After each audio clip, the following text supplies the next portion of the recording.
নমস্কার বন্ধুরা, সবাই কেমন আছেন? আমি বিনাল। আমি দীর্ঘ 5 বছরের বেশি সময় ধরে শেয়ার বাজারের সাথে যুক্ত আছি। আজকের এই ভিডিওতে আমরা আলোচনা করব বাজেটের আগে কোন কোন সেক্টরগুলোর উপর আমাদের নজর রাখা দরকার এবং সেক্টরের ভেতরে কোন কোন স্টক রয়েছে সেগুলো নিয়েও ডিসকাশন করব। আমরা কম বেশি সবাই জানি, যারা মার্কেটে 4-5 বছর ধরে আমরা রয়েছি। তো আমি কিন্তু 4-5 বছরের উপরে বাজারে এখানে রয়েছি। আমি 4-5টে বাজেট এখানে লক্ষ্য করেছি। তো আমরা সবাই জানি কম বেশি বাজেটের আগে, ইলেকশনের আগে বাজারে কিন্তু একটা প্রি র্যালি হয়। তো এখানে আমরা যদি কিছু স্পেশাল সেক্টরের উপরে ফোকাস করি এবং কিছু ভালো ভালো ফান্ডামেন্টাল স্ট্রং স্টকের উপরে এখানে আমরা ফোকাস করি, সেক্ষেত্রে কিন্তু এখানে একটা ছোটখাটো ইনস্ট্যান্ট র্যালি আমরা এখানে লক্ষ্য করতে পারবো। আর দেখুন, বাজেটের আগে কি হয়, যে বাজেটের আগে, ইলেকশনের আগে এখানে কিছু ইনস্টিটিউশনাল কিন্তু মানি এখানে ফ্লো হয় স্টকের ভিতরে। তো এটা কম বেশি সবাই জানে যারা মার্কেটে অনেকদিন ধরে রয়েছে। তো আজকের এই ভিডিওতে আমি সেই সমস্ত সেক্টর এবং সেই সমস্ত স্টকগুলো নিয়ে ডিসকাশন করব। আর তার আগে বলে দিই, এবার বাজেট কিন্তু আমাদের ফেব্রুয়ারির 1 তারিখ পড়ছে, এটা কিন্তু সানডে। আর সানডেতে কিন্তু আমরা ট্রেডিং করতে পারবো। আমরা নর্মাল ট্রেডিং সেশনে যেমনটা ট্রেডিং করে থাকি, মন্ডে টু ফ্রাইডে 9টা 15 থেকে 3:30 পর্যন্ত আমরা ট্রেডিং করে থাকি। তো এটার ভিতরে, এই টাইমিং এর ভিতরে কিন্তু আপনি রবিবারে ট্রেডিংটা করতে পারবেন। তো ভিডিও শুরুর আগে সবাইকে রিকোয়েস্ট করবো, যারা এখনো পর্যন্ত আমাদের চ্যানেলটিকে সাবস্ক্রাইব করেননি আর যারা প্রথমবার ভিডিওটি দেখছেন, অবশ্যই চ্যানেলটিকে সাবস্ক্রাইব করে রাখবেন। আপনি এই চ্যানেল থেকে ট্রেডিং সম্পর্কিত যাবতীয় তথ্য সম্পূর্ণ ফ্রিতে কিন্তু আপডেট পেয়ে যাবেন। তো আসুন দেরি না করে এবার ভিডিওটি আমরা শুরু করি। তো আমরা এখানে সেক্টরগুলো নিয়ে তো আলোচনা করবোই, তার সাথে সাথে সেক্টরগুলির মধ্যে কোন কোন স্টকগুলো রয়েছে সেগুলো নিয়েও ডিসকাশন করবো এবং কেন এই স্টকগুলির উপরে আমাদের নজর রাখা দরকার সেটা নিয়েও কিন্তু ডিসকাশন করব।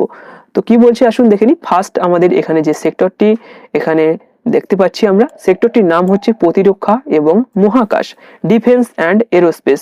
দেখুন, এই স্টকের ভিতরে কিন্তু অলরেডি একটা মুভ শুরু হয়ে গিয়েছে, একটা প্রি র্যালি কিন্তু শুরু হয়ে গিয়েছে। তো কি বলছে, প্রতিরক্ষা খাতের স্টকগুলো ইতিমধ্যেই চড়তে শুরু করেছে।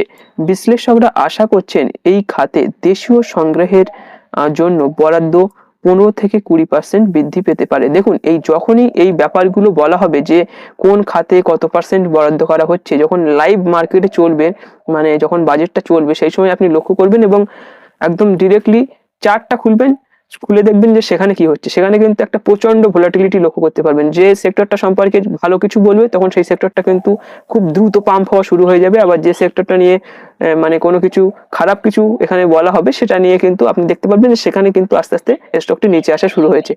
এটা কিন্তু পুরোপুরি একটা নিউজ বেসড ট্রেডিং হিসেবে আপনি দেখতে পারেন। ঠিক আছে, তো আসুন দেখে নিই যে এখানে ডিফেন্স অ্যান্ড এরোস্পেসের ভিতরে কোন কোন স্টকগুলো এখানে রয়েছে। তো এখানে বেল, ভারত ইলেকট্রনিক্স। দেখুন, এই ভারত ইলেকট্রনিক্স কিন্তু অলরেডি এখানে একটা মুভ করা শুরু করে দিয়েছে। 10-15% কিন্তু অলরেডি 2-3 দিনের ভিতরে কিন্তু এখানে মুভ করে দিয়েছে।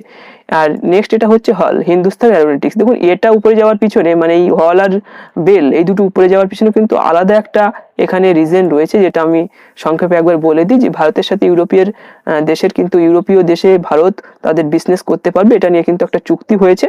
আর এটার ফলে কিন্তু এই সমস্ত স্টকগুলো ভালো ধরনের একটা মুভ করা শুরু করে দিয়েছে। ঠিক আছে, আর নেক্সট আমাদের যে স্টকটা রয়েছে, এটা কিন্তু মাঝগান ডক। এটা কিন্তু শিপ বিল্ডার একটা কোম্পানি। ঠিক আছে, আর এখানে মাঝগান ডকের সাথে আর একটা স্টক এখানে রয়েছে, যেটার নাম আমি বলে দিচ্ছি। স্টকটির নাম হচ্ছে GRAC। ঠিক আছে, ভালো স্টক GRAC। আর এখানে আর একটা স্টক রয়েছে BEML। ঠিক আছে, তো এই 4টি স্টকের করে আপনি নজর রাখতে পারেন। সাথে সাথে এখানে একটা এক্সট্রা স্টক আমি বললাম, সেটা হচ্ছে GREC। এটা কিন্তু একটা শিপ বিল্ডিং কোম্পানি। এখানে বড় বড় কিন্তু অর্ডার যা আসে, তো সেটা কিন্তু ওদের কাছেই আসে। আর মাজাগন ডক শিপইয়ার্ড এদের কাছেও আসে, আর কোচিন শিপইয়ার্ডের কাছে আসে শিপ বিল্ডিং, মানে যে অর্ডারগুলো এরা পায়। তো এই 3টে রয়েছে। তো এরাই কিন্তু সবই ডিফেন্স সেক্টরের স্টক। তো এখানে ডিফেন্স সেক্টরের উপরে কিন্তু একটা ভালো মুভ হতে পারে। আর এখানে কারণটা কি এখানে মুভ হওয়ার, দেখুন, এখানে আত্মনির্ভর ভারত, যেটা আমাদের মোদিজি বারবার এখানে বলে চলেছেন কন্টিনিউয়াসলি, এবং দেশীয় প্রযুক্তিতে প্রতিরক্ষা সরঞ্জাম তৈরির উপর বিশেষ জোর। মানে আমাদের দেশীয় প্রযুক্তিতে কিন্তু এখানে বিভিন্ন ধরনের অস্ত্রশস্ত্র এবং বিভিন্ন কিছু এখানে তৈরি হতে পারে, যেটার কারণে কিন্তু ডিফেন্স সেক্টরে অনেকে এখানে বিনিয়োগ করতে পারে এবং এর ফলে স্টকগুলি কিন্তু উপরে যাওয়ার একটা সম্ভাবনা রয়েছে। তো আসুন দেখে নিই নেক্সট সেক্টর আমাদের কি রয়েছে। তো নেক্সট সেক্টর আমাদের যেটা রয়েছে, সেটা হচ্ছে পরিকাঠামো, রেলওয়ে এবং লজিস্টিক্স। সরকারি মূলধন ব্যয় 10 থেকে 15% বাড়িয়ে প্রায় 12 থেকে 12 5 লক্ষ কোটি টাকা করতে পারবে বলে আশা করা হচ্ছে। তাহলে বুঝতে পারছেন যে কত টাকা এখানে ব্যয় করা হবে। তো প্রতিটা সেক্টরে কিন্তু এইভাবে বলা হবে, মানে যখন কারেন্ট মানে বাজেট লাইভ থাকবে তখন কিন্তু ওরা বলতে থাকবে যে কোন সেক্টরের উপরে কত টাকা কত পার্সেন্ট এখানে ব্যয় করা হবে, সেটা কিন্তু বলতে থাকবে। ঠিক আছে, তো রেলওয়ে এটা কিন্তু অনেক বড় ধরনের একটা সেক্টর, এখানে অনেক ভালো ভালো কিছু স্টক রয়েছে। তো আসুন দেখে নিই নজরে রাখার মতো স্টক কি রয়েছে আমাদের। তো নজরে রাখার মতো স্টক রয়েছে এখানে L&T, এটা একটা লার্জ ক্যাপ স্টক এবং এ বেসিক্যালি কনস্ট্রাকশনের কাজ করে থাকে। ঠিক আছে, তো লার্সেন অ্যান্ড টোব্রো কোম্পানি। আর নেক্সট যেটা রয়েছে জুপিটার ওয়াগন, এটা কিন্তু বেসিক্যালি একটা রেলওয়ে ম্যানুফ্যাকচার কোম্পানি, তার সাথে সাথে কনকর, এটা logistics company, and GMR airports.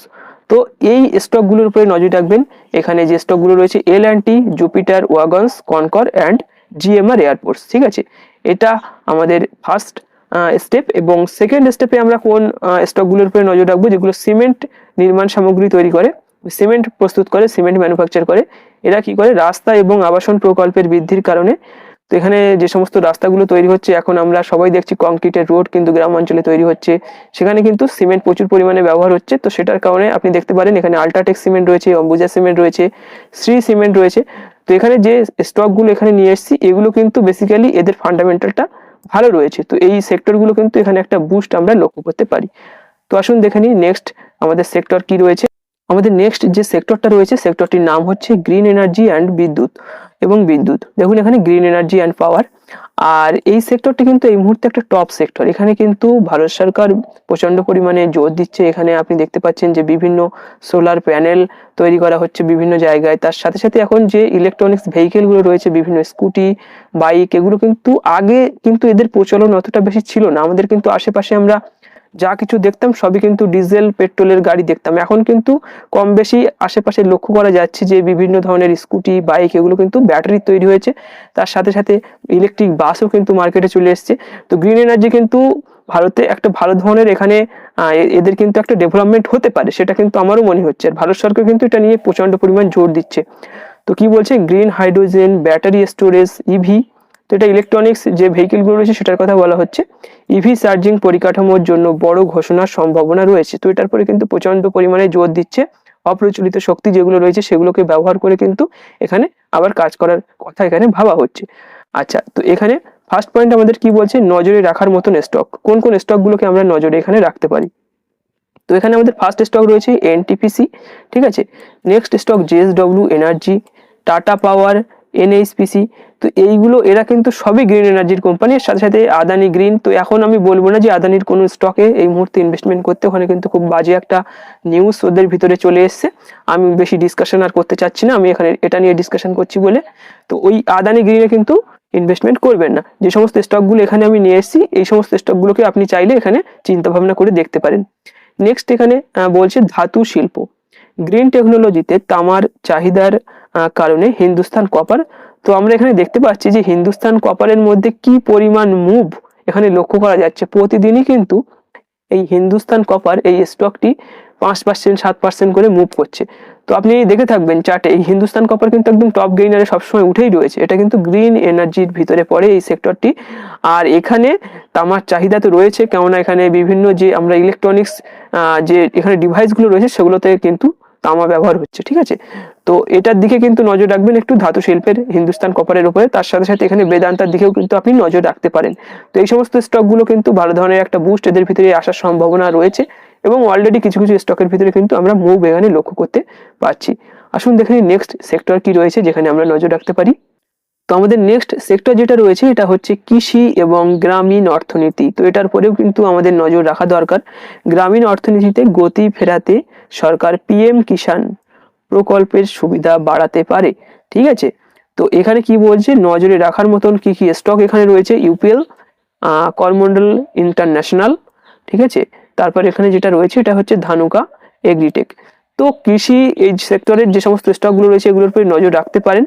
কিন্তু আমি আপনাদেরকে বলবো, আমি ফার্স্ট যে 3টে সেক্টর নিয়ে ডিসকাশন করলাম, আপনারা ওই সেক্টরগুলোর উপরে বেশি ভালোভাবে একটু নিজেদের অ্যানালাইসিস করতে পারেন। ওই সেক্টরগুলোর উপরে, ওই সেক্টরের যে সমস্ত স্টকগুলো নিয়ে ডিসকাশন করলাম ওগুলোর উপরে কিন্তু সম্ভাবনাটা বেশি রয়েছে। তো এখানে এগুলোর উপরেও নজর রাখতে পারেন। তার সাথে সাথে এখানে দেখুন মাইক্রো ফিন্যান্স, আর মাইক্রো ফিন্যান্সের ভিতরে সবচাইতে এখন যেটা রয়েছে গ্রামীণ ঋণের প্রসারের ফলে শ্রীরাম ফিন্যান্স। আপনি দেখে থাকবেন যে গ্রামে ছোটখাটো জায়গায় মানে গ্রামে যারা থাকে আমাদের মতন, তো সেখানে কম বেশি সবাই জানে যে গ্রামে কিন্তু বিভিন্ন ধরনের লোন প্রোভাইড করে থাকে। তো সেখানে কিন্তু তারা একটা ইন্টারেস্ট নিয়ে থাকে, বিভিন্ন গ্রুপ থাকে, তো সেই সব জায়গা থেকে কিন্তু এখানে একটা এদের যে বিজনেস রয়েছে এটা কিন্তু মাইক্রো ফিন্যান্সের বিজনেস। বন্ধন ব্যাংকের কিন্তু এরকম বিজনেস রয়েছে, খুবই খারাপ কন্ডিশনে চলে গিয়েছে এই মুহূর্তে এই মাইক্রো ফিন্যান্স কোম্পানিগুলো। বাট শ্রীরাম ফিন্যান্স এবং মুথুট ফিন্যান্স এরা কিন্তু খুব ভালোভাবে একটা উপরে যাওয়ার এদের সম্ভাবনা রয়েছে। মুথুট ফিন্যান্স বিশেষ করে এদের যে ফান্ডামেন্টাল, এটা কিন্তু খুবই দারুণ ফান্ডামেন্টাল রয়েছে মুথুট ফিন্যান্স এবং শ্রীরাম ফিন্যান্সের। তো আপনি লক্ষ্য রাখতে পারেন এই সমস্ত স্টকগুলির উপরে। আমি যেগুলো বললাম আগের 3টে সেক্টর যেটা নিয়ে ডিসকাশন করলাম, ওগুলোর উপরে কিন্তু আপনি ভালোভাবে একটু নজর দিতে পারেন, এগুলোও আপনি দেখতে পারেন। আর ওগুলো একটু বেশি করে আপনি মানে চেক আউট করে দেখতে পারেন যে এগুলো ভালো হবে না ওগুলো আপনার জন্য ভালো হবে। সব সেক্টরগুলো নিয়েই কিন্তু কথা হবে কম বেশি বাজেটে, ঠিক আছে। আচ্ছা, 5 নাম্বার আমাদের কি সেক্টর রয়েছে আসুন দেখে নিই। তো 5 নাম্বার সেক্টর রয়েছে টেকনোলজি অ্যান্ড এআই। তো এআই এর জামানা কিন্তু এখন বুঝতে পারছেন, আর্টিফিশিয়াল ইন্টেলিজেন্স। তো কি বলছে 2026 সালের বাজেটে এআই চালিত উদ্ভাবন এবং রোবোটিক্সের উপর বিশেষ কর ছাড় বা ইনসেনটিভ দেওয়া হতে পারে। তার মানে বুঝতে পারছেন যে এই এআই সেক্টরটা কিন্তু আবার ভালো ধরনের মুভ করতে পারে। তো আসুন দেখে নিই যে এআই সেক্টরের ভিতরে কোন কোন আমাদের স্টকগুলো রয়েছে। ফার্স্ট যেটা রয়েছে এটা কিন্তু টিসিএস, নজরে রাখার মতন স্টক। তো টিসিএস এর এই মুহূর্তে যে মানে অবস্থা টেকনিক্যালি কিন্তু ভালো না, ঠিক আছে। টিসিএস এর খুবই একটা খারাপ অবস্থায় রয়েছে টেকনিক্যাল চার্ট অনুযায়ী, বাট এর যে ফান্ডামেন্টাল রয়েছে সেটা কিন্তু ভালো রয়েছে। উঠতে পারছে না এই মুহূর্তে, কারণ হচ্ছে যে মানে টেরিফ সংক্রান্ত প্রবলেমের জন্য কিন্তু টিসিএস উঠতে পারছে না। আমেরিকার বাজারে কিন্তু খুব বড় একটা ধাক্কা খেয়েছে টিসিএস, তো যেটার কারণে এখানে প্রবলেমটা হচ্ছে। বাট স্টকটি কিন্তু ফান্ডামেন্টালি ভালো, মানে কিনে যদি 3-4 বছরের ভিশন থাকে সেক্ষেত্রে কিন্তু ভালো। টিসিএস এর স্টকটা কিন্তু আইটি কোম্পানির মধ্যে সবচাইতে টপ স্টক, ভালো স্টক। আর এখানে আরেকটা কোম্পানির কথা বলা হচ্ছে, সেটা হচ্ছে এমটার টেকনোলজিস। তো এটার উপরেও কিন্তু আপনি নজর রাখতে পারেন। তো এবারে আমরা সংক্ষেপে জেনে নেব যে কোন কোন সেক্টরগুলির উপরে কত পার্সেন্ট মুভ হতে পারে এবং কোন স্টকগুলো বেস্ট রয়েছে, তার সাথে সাথে এর পিছনে কারণ কি রয়েছে, স্টকটি বৃদ্ধি পাওয়ার পিছনে কোন কারণ রয়েছে সেটাও একবার সংক্ষেপে দেখে নেবো, একদম খুবই সংক্ষেপে। ফার্স্ট যে সেক্টরটি রয়েছে এটা হচ্ছে প্রতিরক্ষা বা ডিফেন্স। এখানে স্টকগুলো রয়েছে বেল, মাজাগান ডক। আর এখানে আপওয়ার্ড মুভমেন্ট হতে পারে 12 থেকে 15%। কারণটা কি রয়েছে, কারণ রয়েছে উচ্চ মূলধনী বরাদ্দের প্রত্যাশা, ঠিক আছে। আর নেক্সট আমাদের যে সেক্টর রয়েছে সেটা হচ্ছে বিদ্যুৎ বা energy sector, green energy sector. এখানে কোন স্টকগুলো সবচাইতে ভালো হতে পারে, এনটিপিসি, জিএসডব্লিউ এনার্জি। আমি সব স্টকগুলো নিয়েই কিন্তু ডিসকাশন করে দিয়েছি, উপরে অনেক স্টক রয়েছে, তার ভিতরে এগুলো কিন্তু একটা আলাদাভাবে বাছাই করা হয়েছে। এখানে কত পার্সেন্ট মুভ হতে পারে এই সেক্টরটির মধ্যে, তো এখানে 10 থেকে 15%-এর মুভ আমরা লক্ষ্য করতে পারি, আশা করতে পারি গ্রিন এনার্জির ভিতরে। আর এখানে কি বলছে, এর পিছনে কারণটা কি রয়েছে, নবায়নযোগ্য শক্তি ও থার্মাল প্রসারণ। মানে এখানে কিন্তু একটা গ্রিন এনার্জি বা এখানে অপ্রচলিত শক্তির সাহায্যে কিন্তু এখানে দেশকে আমাদের উন্নত করার একটা সম্ভাবনা এখানে লক্ষ্য করা যাচ্ছে, যেটা বারবার বলা হচ্ছে যে এখানে গ্রিন এনার্জির ব্যবহারটা করা হবে, ঠিক আছে। তো সেটার কারণে এই সেক্টরটির ভিতরে 10 থেকে 15% এখানে মুভ করতে পারে। আর 3 নম্বর যে সেক্টরটা রয়েছে, 3 নম্বর সেক্টর হচ্ছে রেলওয়ে। তো এখানে যে সেক্টরটির ভিতরে যে স্টকটির নাম দেওয়া রয়েছে এটা হচ্ছে জুপিটার ওয়াগনস। এই বেসিক্যালি রেলওয়ের বিভিন্ন যন্ত্রাংশ, রেল লাইন এসবগুলো তৈরি করে থাকে। আর এর ভিতরে 20% মুভ হওয়ার সম্ভাবনা রয়েছে। এগুলো কিন্তু বেসিক্যালি স্মল ক্যাপের স্টক, এখানে কিন্তু খুব মানে বেশি ভোলাটিলিটি থাকে, সেই জন্য কিন্তু এখানে 20% মুভ হওয়ার সম্ভাবনা রয়েছে। আচ্ছা, এর পিছনে কারণ কি রয়েছে, ফ্রেট করিডোর এবং বন্দে ভারত অর্ডার। দেখুন এদের কাছে কিন্তু বন্দে ভারত তৈরির একটা অর্ডার অলরেডি রয়েছে, তো সেটার কারণে এখানে 20% মুভ হতে পারে। নেক্সট পয়েন্ট আমাদের বলছে, নেক্সট যে সেক্টর রয়েছে সেটা হচ্ছে লজিস্টিক্স। তো লজিস্টিকের ভিতরে এখানে যে স্টকটি রয়েছে সেটা হচ্ছে কনকর, 10%-এর মুভ আমরা আশা করতে পারি। এর পিছনে কারণ কি রয়েছে, জাতীয় লজিস্টিক নীতি সহায়তা, ঠিক আছে। আচ্ছা, নেক্সট আমরা যে সেক্টরটা নিয়ে কথা বলবো এটা হচ্ছে অটো সেক্টর। আর এখানে যে স্টকটি নিয়ে কথা বলবো সেটা হচ্ছে অশোক লেল্যান্ড। আর এর ভিতরে 8 থেকে 10%-এর মুভ আমরা এক্সপেক্ট করতে পারি। এর পিছনে কারণ কি রয়েছে, এর পিছনে কারণ রয়েছে স্ক্র্যাপেজ পলিসি এবং বাণিজ্যিক যানবাহনের চাহিদা, ঠিক আছে। তো এই যে সেক্টরগুলো নিয়ে আমি ডিসকাশন করলাম, এই সমস্ত সেক্টরগুলির ভিতরে কিন্তু ভালো ধরনের একটা পজিটিভ মুভ আসার সম্ভাবনা রয়েছে এই বাজেট সময়ে। আর যারা কম বেশি মার্কেটে অনেকদিন ধরে মানে বাজারকে ট্র্যাক করছে তারা কিন্তু এটা জানে যে বাজেটের আগে এবং ইলেকশনের আগে বাজারে কিন্তু একটা প্রি র্যালি হয়, এবং অলরেডি কিন্তু আমরা কিছু কিছু স্টকের ভিতরে এটা লক্ষ্য করতে পারছি। তো আজকের এই ভিডিওটি এখানেই শেষ করব। ভিডিওটি ভালো লাগলে অবশ্যই ভিডিওটিকে একটি লাইক করবেন, বন্ধুদের সাথে অবশ্যই শেয়ার করবেন, এবং আপনি যদি আমাদের ইউটিউব চ্যানেলে প্রথমবার ভিজিট করেন সেক্ষেত্রে অবশ্যই চ্যানেলটিকে সাবস্ক্রাইব করে পাশে থাকবেন। ধন্যবাদ।